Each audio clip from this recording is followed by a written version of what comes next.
Hello everyone, আসসালামু আলাইকুম। আজকের রেসিপি আলু দিয়ে ট্যাংরা মাছের ঝোল। আর খুবই সহজে কম সময়ের মধ্যেই কিভাবে রান্নাটা করে নেওয়া যায় সেই রেসিপিটাই তোমাদের সঙ্গে শেয়ার করব। এই রান্নাটা করে নেওয়ার জন্য প্রথমেই আমি নিয়ে নিয়েছি টাটকা দেশি ট্যাংরা মাছ। আর এই মাছগুলা কেটে ধুয়ে ভালো করে পরিষ্কার করে নিয়েছি। আর লাগছে 2 পিস আলু। আর এই 2 পিস আলু দিয়েই আজকে ট্যাংরা মাছের ঝোল করে দেখাবো। এখন আমি আলুটাকে ছুলে নিব।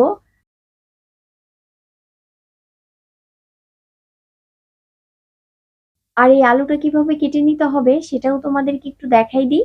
প্রথমে আলুগুলা গোল গোল করে কেটে নিব, এরপর লম্বা করে আবার এইভাবে কেটে নিব।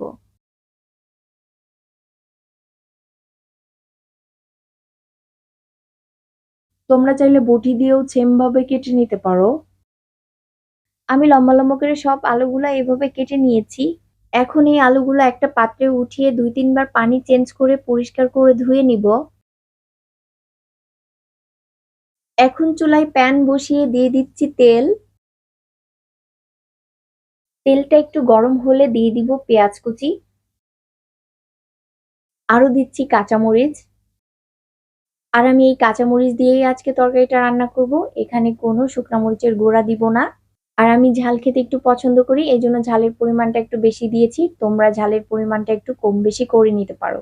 পেঁয়াজ আর মরিচটা একটু নেড়েচেড়ে ভেজে দিয়ে দিব কেটে রাখা আলুগুলা। আর সামান্য একটু পানি দিয়ে দিব যাতে মশলাটা পুড়ে না যায়। এখন একে একে গুঁড়া মশলাগুলো দিয়ে দিব। দিয়ে দিচ্ছি 1 চা চামচ হলুদের গুঁড়া, 1 চা চামচ ধনিয়ার গুঁড়া, 1 চা চামচ জিরার গুঁড়া, আর স্বাদমতো লবণ। এখন নেড়েচেড়ে সবকিছু মিশাই নিব। আর কাঁচামরিচ দিয়ে তরকারি রান্না করলে তরকারির টেস্টটাও কিন্তু অনেক ভালো হয়। এখন দিয়ে দিচ্ছি ট্যাংরা মাছগুলা। এখন আবারও একটু সবকিছু একসঙ্গে নেড়েচেড়ে মিশাই নিব। যখন দেখব যে তরকারি থেকে যে পানিটা বের হয়েছিল সেই পানিটা শুকিয়ে গিয়েছে, ঠিক এই পর্যায়ে এসে দিয়ে দিব ঝোলের পানি। পানিটা দিয়ে একটু নেড়েচেড়ে ঢাকনা দিয়ে দিব।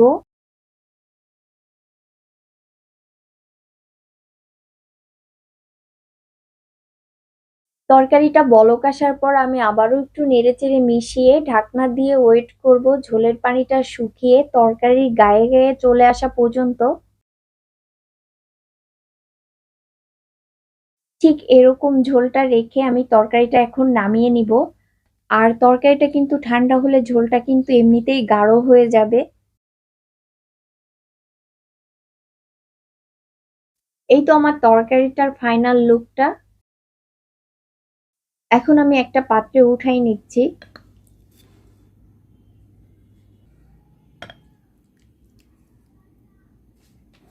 দেখলাই তো খুবই সহজে ঝটপট করে রান্নাটা করে নেওয়া যায় কোনো বাটাবাটি ভাজাভাজির ঝামেলা ছাড়াই। আর এই তরকারিটাও কিন্তু খেতে অনেক মজা হয়। এই তো ছিল আমার আজকের রেসিপি, আলু দিয়ে ট্যাংরা মাছের ঝোল। আশা করি আমার এই আজকের রেসিপিটা তোমাদের কাছে সহজ লেগেছে। আর ভালো লাগলে একটু করে লাইক কমেন্ট শেয়ার করে দিও।